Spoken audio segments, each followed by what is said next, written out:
to Crystal Clear Moments, where we explore the beauty and depth of crystal clear moments in your life. I'm your host, Crystal Blackwell, and I invite you to join me on a journey of reflection and discovery.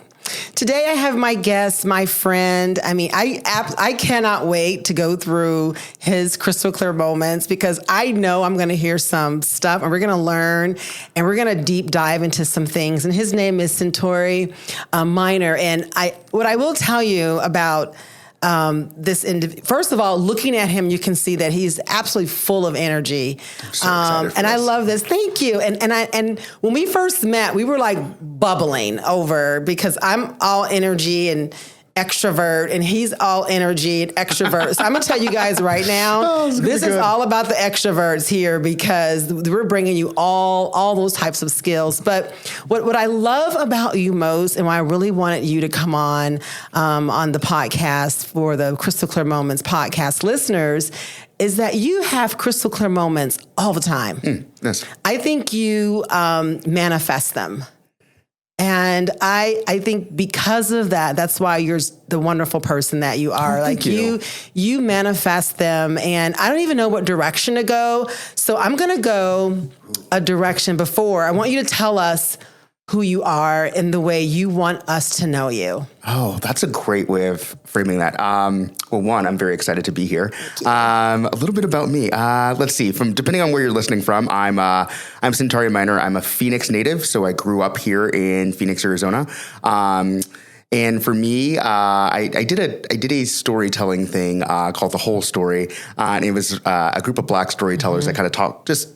You go up on stage, you tell a story for about 10 minutes. And I told the audience about how I've always been kind of this really somehow influential person in any of the circles that I'm in. And I've kind of really built my career around that and my life around that. So Phoenix native, grew up here, went to school in the Midwest. So I went to college in Indiana, which was a trip in itself. After college, I've mostly been in the social impact space. So working for some major nonprofits here in Arizona. And then about 6 years ago, I got tapped to run a kind of CEO consortium called Gen Next, now called Alder, where I work with purposeful CEOs and kind of coaching on social impact in Phoenix, Dallas, and San Francisco. And then one of the CEOs as part of that group actually poached me to come run strategy for the company I now work for, which is Evolved MD. So that's what I do professionally. I've spent a lot of time on nonprofit and corporate boards around town, but then mostly just like to kind of hang out, enjoy reading, writing, just being the best Centauri I can be. Yeah. So first of all, I want to make this clear. Even though you say that, you're from Phoenix, Arizona, you really have a global space. And I think, you may reside here and this is where you work, yes. But I think you play in a global playing field. Yeah, I love that you call that. I think now with kind of social media and the reach of things like platforms like LinkedIn, which I'm very active on, there are so many folks that I've never actually personally met, but I still get to influence and have a big impact on, and I get to see that happen every day, which is so awesome. Yeah, you do. Your LinkedIn game is fire. I tell you, I love it. Oh, thank you. Yeah, so I want to tell folks how you and I met because we met my client, Matt Clyde of Ideas Clyde, who is, he's not only my favorite client, and I'm saying this, all of them I adore, but he was one of my first, when I launched my business, Crystal Clear Results, but he's been morphed into a friendship and he mentors me in certain areas about my business and about business mindset. So you connected me to a really key player and a person who I find dear in my life. But you also introduced me to a lot of other folks. Yeah. Like I got an email from you a couple weeks ago linking me up. So your connecting game is at a whole nother level. You know how I think you kind of think about Sentari, how he connects people. Think back when you were a kid and you did like diagrams and you drew a picture and you drew like a line, another picture, and that person drew a line, almost like a tree, like a family tree thingy, but bigger. That's kind of how you connect. I love that. I love that visual. You know what I mean? It's been something that, I early on in my career, I realized, and I write a lot about this, is that the power of connections. Like you're probably going to get your next opportunity from someone you know or someone who knows someone you know. So it's big for me that like there's one thing that I can do It's make sure that the people that are in my network are exposed to other people in my network. And that's been great just to see like friendships and business partnerships unfold from an email that I've sent to two people. And it's also been great to just see how that's impacted my life too. Yeah. So what was your crystal clear moment that you knew that, wow, connecting is important? Like that's an important piece, because you're not taught that. I mean, you're taught networking. And I want to be clear, that's different. That's very different, yeah. Connecting is you yourself have a relationship with someone, and correct me if I'm off base, and you're connecting someone else that you have a relationship with. Yes. So you're like connecting in relationship style. Right. Yeah, what I loved... I think for me, the crystal clear moment was, oh God, I forget maybe it was when I was a director at Social Venture Partners. And really my job was to kind of connect people within our partnership. And I really realized that like there is so much currency and influence and power in being the person that is the connector. And that's not why I do it, but there's a lot of really good things that come from it. And just seeing like kind of selfishly, someone get connected and be like, oh, they now are business partners, or they've now formed a really good friendship, or like they all vacation together. And it's because it's like, oh, I know you, you're a good person. I know you're a good person. I think you guys will really hit it off. And then they run with it. I just get to be the conduit between it. And it's been awesome to watch. Yeah. But then there's a part of you that's very selfless. Because in that connecting, it's almost you give a piece of yourself away. I never thought about it that way. But yeah. And then you're taking a risk, like a high level risk. That is so true. You know what I mean? Because that is very true. You know, and I think that's pretty brave. Like, what do you know for sure about yourself that you can bank on when you connect someone that you're okay with it? These are great questions. Oh my God. That is such a good question. I think, one, I would say, if anything, I think I've built a reputation with everyone that I know that I'm I'm going to connect, or I'm going to do something out of the goodness of my heart. And that there's really good intentions and well-meaning behind it. I've not been, I wouldn't say I've been burned yet by any connections that I've made, because I think I've just genuinely attract and I'm with good people. But I think ultimately I know that if something were to go south, I could rely and go back on like, hey, I was just trying to do something out of the goodness of my heart, and ultimately help you. If it didn't work out, it didn't work out, and I'm sorry for that. But there's nothing that I was doing malicious, and I think people really get that. Yeah, you are a really good guy. That's for sure. That definitely. Thank you. That is one of no. It's a value for you to when you treat people right, it comes back. 100%. That is such a great yes. And you definitely walk that out. So I want to rewind now. Let's go back in time. And you and I had a conversation at one of our, meetings, our meetup. Our spot is the Henry. Love the Henry. That's where we go. We meet and we connect. And we were talking about your youth. Ooh, yes. And I love how you talk about it, because you are a storyteller, which is a gift. And I love that corporate is embracing storytelling. As it should, yeah. As it should. But culturally, that's all we've been doing anyways. Right, exactly. Now it's a brand. Yeah. It's always a brand, right? Now what we do is now a brand. Right. So, but tell me about, you and I were talking, back in one of our meetups, and you were talking about in high school and a crystal clear moment in high school when you realized, wow, I am an influencer and people matter. So talk to me about some crystal clear moments in that space. Yeah, so I was lucky enough to attend a great high school here in Phoenix, North High School. I did the International Baccalaureate program there, and it's a really cool program in that it attracted kids from all over the city, right? So you had such a diverse group of kids that were just really, really bright and smart, and there because they were bright and smart and wanted to do big things. And so for me, I was surrounded by this great group of people, but I realized early on in my time in high school that like people were would galvanize around me and were like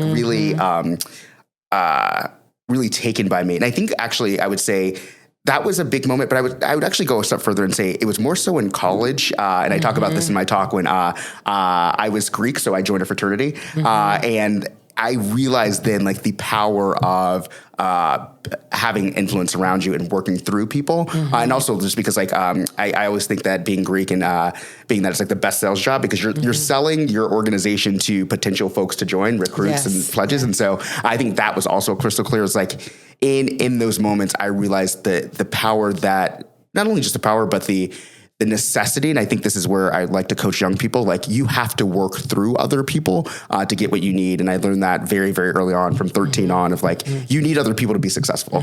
So try to be that person that they want to be around and that can easily influence them. Good. So who gave you this gift in your family? Where did this come from? I just believe that, we get our gifts from generations, from ancestors, from relatives. Like someone was doing this. Yeah, I think that's a great question. I always go back to, and I was so fortunate to have such a loving family, that when your family is very loving and very validating, then it gives you so much confidence. And so I was always validated. It's like, Amen. hey, you're smart, you're great. Yeah. Like I had nothing but support from my family, and I think that's I went through at a very young age, and I wish more kids had this of like, yeah, you can do anything you want. Like there's nothing that's going to stop you. And having that confidence is kind of what made that happen. Yes, yeah, wow. Yeah. Like I've never been like a shy kid. Yeah. It's funny you said that because that's like the joke. My family, I'm like, they call me like mom. I'm like the motivational mom. Like, I'm always encouraging. I'm always motivating. I'm always cheering them on. I mean, always. So... And validating and feeling valued and loved. That's so important. Wow, it is so important. And what a free thing that you can do for anyone. Just not just your family, but the people you work with, your direct report. Like being validating in someone's life and saying like, hey, you can do this is so powerful. Yeah, it really is. And I love the fact that you actually know that. Like that being treated with love and respect and you were validated was a gift. Right. That not everyone gets. And not everyone gets, and then, the good thing about the journey of life, you can get it later. Right. Of course. Yeah. It's nice to get it when you're young. And your formative years, in your foundation and formative years. Because that's where you're building yourself. Yeah. But you can get it later. It just shows up differently and maybe a little more of a struggle, maybe more wrinkles iron out, but you can still arrive. So I love that you said that because I do. I'm always encouraging and you can do this and everything is on the high. Everything as it should is, be. Yes. But then, when you don't do something here, I'm here to help, correct, support, all of those things. So it's almost like mom / coach / I love that. / this / that, Love that. But I'm glad that your family gave that to you because you're able to give that to us. Yes. You see how we pay it forward? And I love that. I think about how I show up as a peer, as a coach, as a boss. It's like just very validating of like really wanting to impart that you got this to everyone that's around me. What crystal clear moment did you have that really stopped you in your tracks, that made you pause and rethink you? Did you ever have one of those moments? That's a good question. I think actually, I would say is 2020 and everything that happened there. I think during the summer of 2020 with everything that happened with George Floyd, there was a lot to unpack and there was a lot of just like so many layers in any Black person's life. But for me, it was really understanding, like I'd always talked about, like I grew up in Phoenix. And so I never personally experienced like a lot of overt racism. Now I'm sure there was other, but ever overt racism. And I always think about like, if I grew up in maybe Chicago or Detroit or St. Louis, it might be different. But it was the first time where I had to take a step back and be like, oh, you've had a very privileged life as a Black man to not have to have ever dealt with this. And there's a lot of just things that I had to kind of reflect on and like really go deeper on and like question like my thoughts and values. Some of the things I've always like thought politically, for instance, I was like, that's just not, it's not true, or at least it's not true for me anymore. And so that was like a big reckoning for me. And it still is, of like, how do I navigate this world post all of that? That was a crystal clear moment of like, this experience, as a Black man is not a monolith, and I need to be able to honor and better understand the experiences of other Black men around the country. So that was a big one for me. Has it changed everything for you? Yeah, I think that summer really changed a lot. Like how I view the world, is just completely different lens than it was 4 years ago. Like completely different. Yeah. Before, did it scare you? I wouldn't say scare me. I think it made me be more vigilant about the choices I make, and also more vigilant about the kind of work and things I went online with. Like I'm now more so than ever kind of really involved in the Black community in Phoenix. more so thoughtful about like, I want to give my dollars to Black businesses and all that, all of that changed that. So I wouldn't say it scared me. It more so just kind of kicked me into a different gear. Yeah. Good for you. I know you said something that I had this conversation with my young adult sons about Black privilege and really talking about it. Because I think that, we big, some of us don't realize there is a privilege in there. Yeah. And I get basic. Sometimes having clean water is a privilege. 100%. You know what I mean? Yeah. So sometimes it depends on what lens you're viewing privilege. But Black privilege, the access to education, access to healthy foods, where a lot of people don't live in deserts, food deserts. Yeah. We're lucky that we have some here. Don't get me wrong. I know that, but for the most part, we don't really live in a food desert like some urban cities are. Yeah. Fifth city in the nation, and we still, for the most part, don't have a lot of the challenges of the bigger metropolitan cities as Blacks. We know everyone that I'm sure that we all know are educated and they have choices. And so understanding Black privilege, do you think that because you know that you have privilege, how are you responsible with that? Is there a responsibility with that? There's definitely a responsibility. I think it's also a responsibility to understand, like, and sit with it and understand it. But there's also the responsibility to actually have deeper dialogues around things like colorism, things like just. I think the thing that always stuck out to me is like.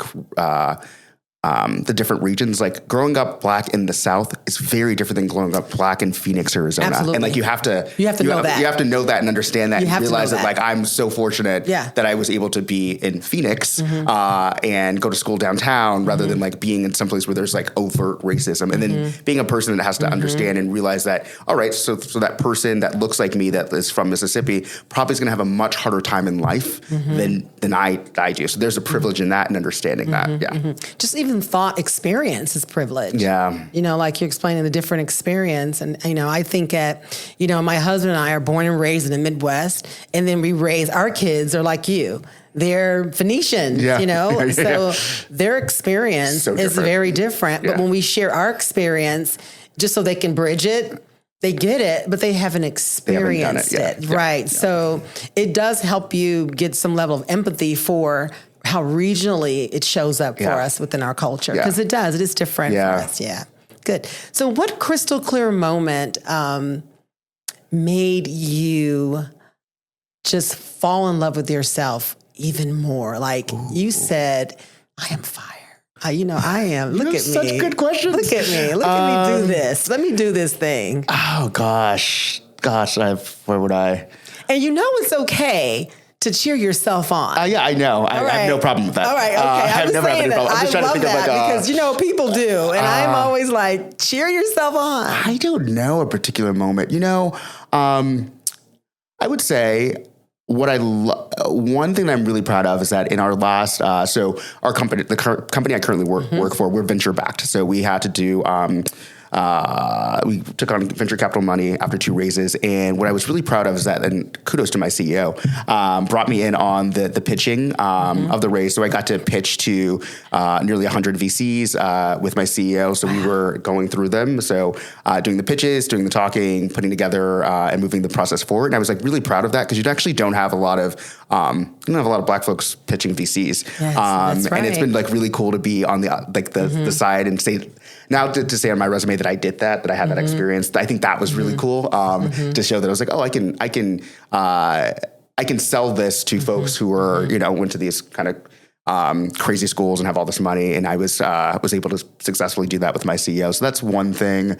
And I think the small things like getting notes from people that saying like, hey, loved your LinkedIn post, or that really helped me in my work today. Or like, oh, I look forward to reading these things so I can get a nugget from this and it helps me coach my team. It's like those things, I love those too. Like those make me feel like, oh, wow, I'm really doing something. Yeah. What did you learn about yourself and that hope, give the opportunity to pitch? What did I learn about myself? I learned that, let's see. I learned that I really, I value, and I think I'm really good at being really thoughtful and succinct. And so when you're pitching to VCs, like sometimes you have like half an hour to get through an entire deck. And so really, I learned that the thing that I actually value the most in other people is like, I would like to know everything within like three sentences. I'm always coaching my staff with like, I need the 3 bullet points. I don't need the details. I just need to know these things. And that was something I was like, oh, I learned that like other people value that too. And that felt great. I also learned that like, no matter what, like it seems so scary on the other end. Like these people have millions of dollars that are going to depart to you, but like sometimes they also don't have the answers. Like it was very interesting to be on the other side of this and hearing like, oh, like you don't actually quite understand this sector of this business, which is really because you just assume they know all the answers and they have everything, but they don't. So that was also another thing that I learned. That was interesting. You said that. I had a crystal clear moment for me when I started dealing with CEOs. I mean, like really dealing with them, not the CEO of the company I work for, but major CEOs across the country that a lot of areas they just didn't know. They just don't know. Oh, that happened. Oh, for sure. And then for sure. And then I get it, but then I think people expect it. Like you're a CEO of a Fortune 100 company and you don't know this. Like no. Well, no, I know. I don't. I have really good people around me that do. But to be able to bring that to them is valuable. Yeah. So I felt the same way. Like wow, that's a moment. And once I got it, made sense. Like, why did I even put them up there? Right. And they're just like us. Just like us. Yep. Doing their job. Yep. Trying to figure it out. Well, trying to figure it out too. Yes. Yeah. Everyone's trying to solve problems. Exactly. Everywhere you go. Yep. So let's talk about your crystal clear moments with your family. Ooh, let's go there first, and then we'll go to other areas. What's a crystal clear moment within your family that defines your family? Like that happened and you go, yeah, that's my family. That's how we do it. Oh, and it showed up in this moment. That's a good question. God, Crystal, you're good. I think there's a lot I can pull out. But I think it would be around like I think I'll go with this. So I came out to my family when I was like 13 or 14, 13 maybe, somewhere early in high school. And this is where I talk about the confidence. I have the most supportive parents in that of like, all right, okay, cool. We just want to make sure that you're happy and safe. But at no point in me coming out to my family was it ever a thing other than like, we just want you to be happy and safe. And so throughout high school and throughout the rest of my life, I was able to be freely, authentically me. And I realized there's so many people that don't have that. So like I have 2 little brothers, one's 6 years younger than me, one's 13 years younger than me. Yeah. And you're super close with your brothers. I'm very, very close with my brothers. I've heard you've talked to me about it. Yeah. And having 2 younger brothers that were also fully supportive and everything of me, I think that's indicative of our family. It's like, it's come as you are. We're going to love you unconditionally. And it's been great. And and when you have that, you get to walk through you can walk through the world in such a different way. And I'm very forfortunate that that's us. Yeah. It does make a difference. We have that in common as well in terms of my family. My parents are very, very supportive. My sisters and I always laugh that my name is Crystal. I have a sister named Misty and a sister named India. And we always laugh like, y'all were straight up hippies. I mean, that's so hippie. That's so hippie. That's so hippie. That's so like, so that whole 60s era, 70s, we all have that. But like your family, at the end of the day, we support you. For sure. We may have to go through it, but at the end of the day, we want you safe and happy and whole. And we love you. We want you happy. We're going to support you. And that's huge. And it's fun because so I have a 2-year-old niece and we had her birthday party this weekend. It was fun just being with my little brothers and our niece and my mom. And it was just like, it's fun. It's so great to have that kind of unconditional love. And then now you get to see like, there's another little one that's coming through. It's very cute. Yeah. That's awesome. I love that.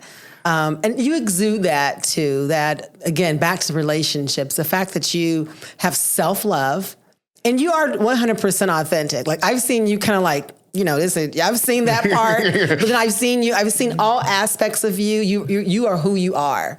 And that's wonderful. How do you, and you work with a lot of young people, you mentor, you have mentees. Yep. How do you coach them to be authentic? Like, what does that look like? I think Well, one, I think it's important to tell them that it doesn't just happen overnight. So it's an ongoing journey. I think that's a big thing. That's so true. Yeah. I'm also like, I always talk about it's expensive to keep up maintenance on me, and that like I have an executive coach who's great. I have a therapist who's great. And so like there's a lot of work I've had to do to get there. But I think it's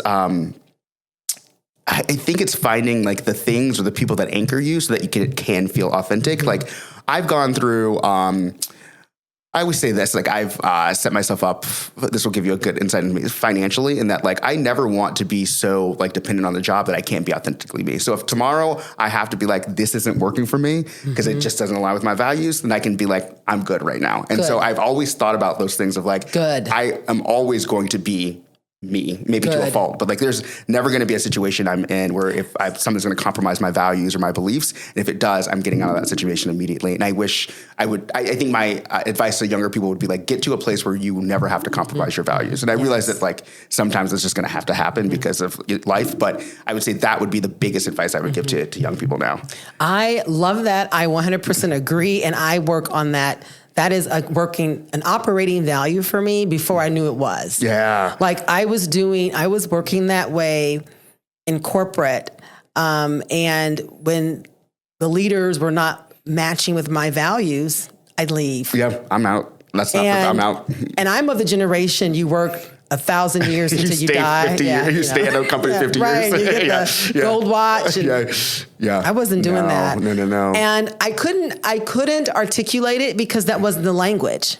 Right. But I knew it didn't feel good. Yeah. And I trusted how I felt. Like I trusted my feeling. I trusted that. But now, I tell young people that I mentor as well, follow your value system. Yeah. And you know if it's not right. Yeah. It doesn't mean they're bad people and this is a horrible place. It's just not not for you. And you're not going to thrive, and you're not going to be your authentic self. The mask is not fun. Yeah, it's not, and it's exhausting. The mask is exhausting. Yeah. So when was a crystal clear moment you said, I never wear my mask? When did you kill the mask? Because we all worn it before. When did you say, or are you constantly like making sure that you don't put the mask on? I don't know. I think that's a good question. And I want to be thoughtful about that. I don't know. I can't like pinpoint a time where I think of like, oh, this was the moment. I think it was more so as I gradually went through my career and got more confident with myself. I was like, this is just who I am. I mean, I think I joke with my friends, like, I feel like I'm a fairly, not polarizing person, but I'm like, people either really, really love me or they don't. Same way. And I'm cool with that. I'm so the same way. I'm cool with that. Yeah, I am people too. Are like enamored with me. They're like, that's not my cup of tea. Absolutely. And I'm just okay with that. Like all right, we don't have to be friends. Like I don't need another friend. We're good. I'm taking no applications. I'm so good. Yeah. I'm good. I get it. But at some point that happened. I think it just happens with like age and confidence. Yeah. Yeah. I agree. Definitely agree with that.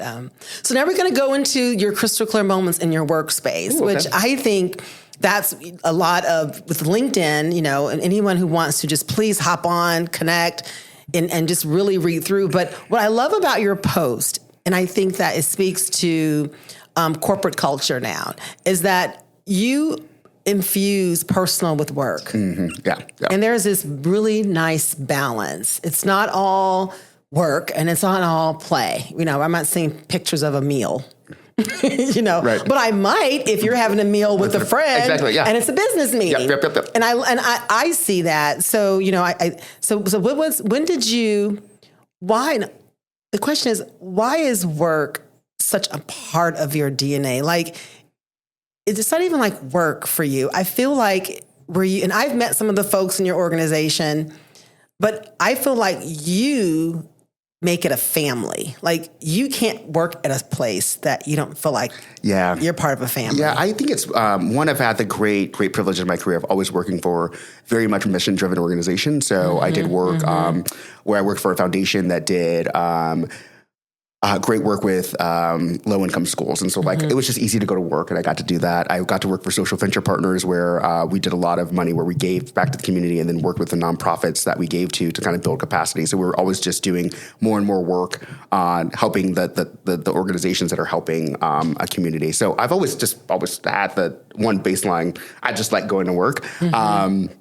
And then for me, I know that if you spend so much time at work or thinking about work or with work, like, why not make it the best experience ever? So I've always gone into any role of mine like, I'm going to make this the best few years that I can and try to shape the culture around me.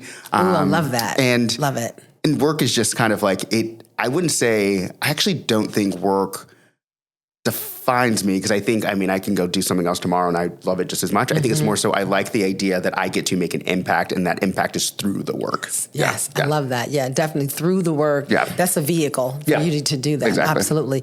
And I know a core piece of where you work is about mental wellness. Yes. Which is, that's, you yourself said you have a coach, you have a therapist. So that kind of lines up under a personal values, that self-improvement and getting the help that you need. What would you say is a crystal clear moment when you said, I think I need a little assistance here? Ooh, that's a great question. So I was on a podcast recently. Ideas Collide podcast that is going to come out in a couple of weeks, I think, from this. Yeah, I think I saw it. Yeah. And one of the questions was around, like, when did you realize that mental health was important to you? And I think it was, I told that host probably around like 24 or 25. There were just some things that were like triggering me in a way. And I was like, why is this such a big deal? Or like, why am I showing up this way? And so I started going to therapy, and I'm like, oh, got it. Yeah, now I get it. And so Don't you just love it? Yeah, I know. And that's when I was serious. like, yeah, it's so good. I love it. I love therapy. Oh, too. I love therapy so much. And sometimes it's just like so hard, but you learn so much. You're just like kind of crying. And so at that point I was like, I need someone to help me with this. And then on the coaching side, my coach, his name's David Kerber, it was when I actually got into this new role, and there was just like so many things to navigate around, like being a new executive, and then also aligning like my thoughts on like how work should be versus like the thoughts of my CEO, which we've actually quite aligned on it. But at the beginning, I was like, I just need some help on like how I'm showing up in this way. And so I think it's like those inflection points where it's like, I know I'm not going to be able to get to my next level unless someone else helps me. And that's when I brought in the person. Yeah. Your team. Yep. Your team. You have your own personal team. Yeah. I look at it when I talk to clients people who are resisting in that area. So interesting. I know. It's like, think about the greats, the GOATs. They have a team. They have people. And they have a lot of people. They have more than we think. They have a lot of people to make them GOATs, to make them the greatest of all times, right? Yeah. Whoever your greatest of all time is, they have a team. Don't you think you're worthy of that? I love that. Of being, you may not be the Michael Jordan or whatever, you're great, the Serena Williams, or wherever you want to place your great, the Oprahs, whatever, but you're still worthy of having that support team. So I like the framing worthy of. That's great. Yeah. Yeah, because we like you said, there's little pieces of us just like get out of alignment, or like you said, you get triggered and you go, why do I feel this way? Why am I doing this? Like, why I'm doing that? Doesn't even feel good when I do it. And why? And it's just like getting the whys answered, and then getting the tools. So when it pops up, you redirect. Love that. Love that. Yeah. I love that. I love when I do it right, and I'm like, that's good. That's really good. And all happens seamless. Like, no one knows it's happening. Right. When you're doing this in your whole head. But you have that. And that's what coaching and therapy and all that's about, having that team, that dream team to get you where you want to be without being that's so true. So scared about it, or making it like you're like you need something. We all need each other. We all need people. We need this. I love that. Yeah. I 100% agree too. Yeah. And of course we're extroverts and we love people. So it's a 10 for us. I do like being around people, yes. I do too. I used to, years ago, I used to feel bad about to be around people, but it's such a part of who I am. I'm particular about the people I am around. Yes, I'm very definitely particular. Change that. Yeah. But I do and I like being around all ages. So I like being around young people. I like being around seniors, and I listen to them all. So tell me a crystal clear moment when one of your mentees coached you. Oh. And you did just that. You went, oh, that was powerful. Okay, I'll put it this way. So not necessarily a mentee, but my team. So I do about every 6 months. That reminds me, I need to do this now. I do an exercise on psychological safety, and there's about 6 questions that we go through that I have my team answer. And one of the questions that I ask is, what am I doing to hinder your success or the success of this team? And I've learned so much about that's a brave question. It's great. And you learn so much about your work seriously style. Naked asking that question. And they were very, very candid in their feedback. And it's super helpful. There was some things in there I feel like you're immediately dismissive of my ideas. And I was had to reflect on that. I was I'm not dismissive. I'm just I think I know the direction I want to go. So it's there were some things around how I'm communicating things to folks or how am I listening to folks or understanding different work styles. It's someone maybe I actually have to, saying this, I have to think, I have to talk through things out loud, but I don't need you to do anything with that, Sentari. I just need to think it out loud. And so for me, I was I can hold that space knowing that I don't have to process this information. They just need to do this with me. And those things that I would never have known, it would have just been a frustrating point unless I asked that question. So I think the big thing I learned is ask questions of folks that you're around, even your mentees, because they can give you some really good insight into yourself. They really can. And it's brave for you to do that. It sounds like to me you just created this yourself. No, there's actually I got a framework from online, and I'll be willing to share it so you can share it with your listeners. But there's a group of 6 questions. There's another one in there that's a question I love. It's and you're asking your direct reports, what's a skill of yours that I'm overlooking? And so you learn a lot about people. They're I'm actually really good at project management, or I like to write. It's I didn't know that. And so those are the things. How do you have a better relationship with your people? Yeah, that's good. And that's good that you are humble and your ego. You don't have one. You can't have an ego. You can't have it. Yeah, there's ego is so over. It's an over ego. Yeah, thank you. Yeah, he's gone. He's dead. That's so hindering. Yeah, and being prideful and all that. And I think it's also to your point about who you want to spend time with. I think I've also in the last 5 years kind of gotten away from people that are that way. I just like to be around just good people. You could be a Harvard graduate, you could be a high school graduate Absolutely. that is an EMT and I just want us to all have dinner and everyone's just having fun and no one's talking about who's better than anyone. It's we're just good people. And that's what I built my life around as of recent. And see, I think that's why I feel like we connect instantly because again, that's exactly me. I am so not impressed with labels on people. Neither. I'm okay, cool. I respect it. I honor it. I totally get it. Yeah. I get it. If you earned your PhD, I'm going to rock with you and call you Dr. Whoever. I'm going to brag on you. But you can't. But as soon as I see you use that against someone, that's when we're done. We're done. I'm not that person. And if it's all you are, because because that's a piece of you. I want to know who are you? Because I want to fall in love with that person. I love that. I want that person to be my friend. You just happen to have. That's never, I don't look for brand names type. I just like good people. I just like good people. Good folks, just showing up, solid people in my life. They keep you grounded. Yes. They make you feel safe. Yes. I love that feeling. So before we wrap up, I want to ask you some crystal clear moments that maybe you want to anticipate. Oh. Let's see how we can manifest some crystal clear moments. And that could be in a personal space. That could be in the workspace. What is it? What is a moment you want to manifest for yourself? Man, that's cool. That's so good. I think I'll do one personal, one professional. I think professionally, the crystal clear moment I want to have is what do I ultimately want to do next? I think I keep going back of after this job, do I want to work full time? I'm not convinced that I do. President? No, you couldn't pay me enough to do politics. No, I hear you. They kick me out, so I'm too real. Also, I would tell it is. No one wants to vote for that. No one wants that. So I wanted the crystal moment of what is the next?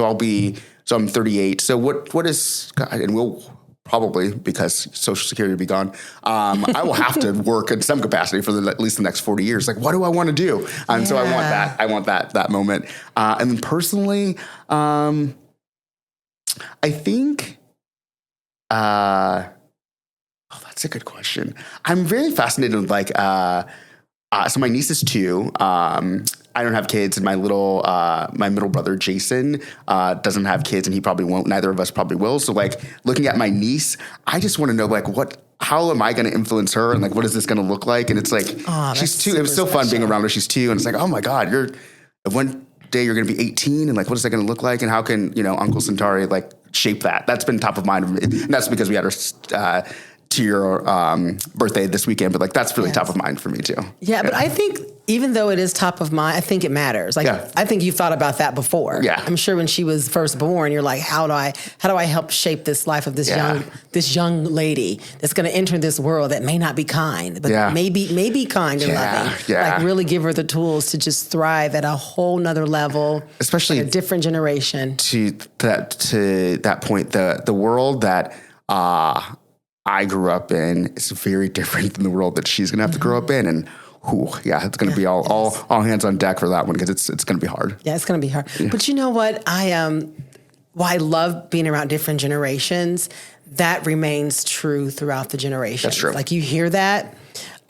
Most of the stuff, the meat and potatoes, is the same. It's just how we prepare it. Yeah, this makes that's it very different. true. Yeah, I like that. It's all the same, but you don't know when you're middle of it. Right. Because it's like, I don't know how to do this. It's like craziness. But what a blessed girl that you're thinking about it now, because that's what we need to think about for our younger generation. I already have top of mind. Not wait till they're 16. Right. It's kind of done. Yeah, now. You want to nip it right when they're crawling, and you're reading books to them, and you're telling they're beautiful, and you're shaping and molding them. So very nice. Very nice. So this year is 2024. So all year long, I'm going to ask everyone this one question. What word would you say would define this year for you? I'll share mine because I think it's only fair to share mine. It reinforces it for me. Consistency. Ooh. So it popped up and I'm like, okay, let me play with this. So everything that I do, I keep asking myself, how does consistency play a role in this? Okay. So do you have a word that just popped into your spirit that right away, and that's how it happens. Yeah. Don't overthink it. No, I have it. And it's potential. So how do we untap potential? Like how do I untap my potential, the potential of my team, potential of our company? Like that's top of mind. I think 2024 is going to be a big year for me. And it's like, it's all realizing that potential. So potential is my word. I love it. Yes. Great. Okay. Thank you so much for being fun. here. I know it. You good. are beautiful inside and out. Thank you. You really are. And I appreciate you. I love you to death. This has been fantastic. Okay. So what I need from you listeners is 3 things. Number 1, I need for you to like my podcast. Please subscribe to it. Secondly, rate me 5.0 and leave me a review. And also you can reach out to me at crystal@crystalblackwell.com, because I'm going to have a show. I'm going to be answering questions. So just go there and ask a question and I'll do my best to answer. Okay. And thank you guys so much.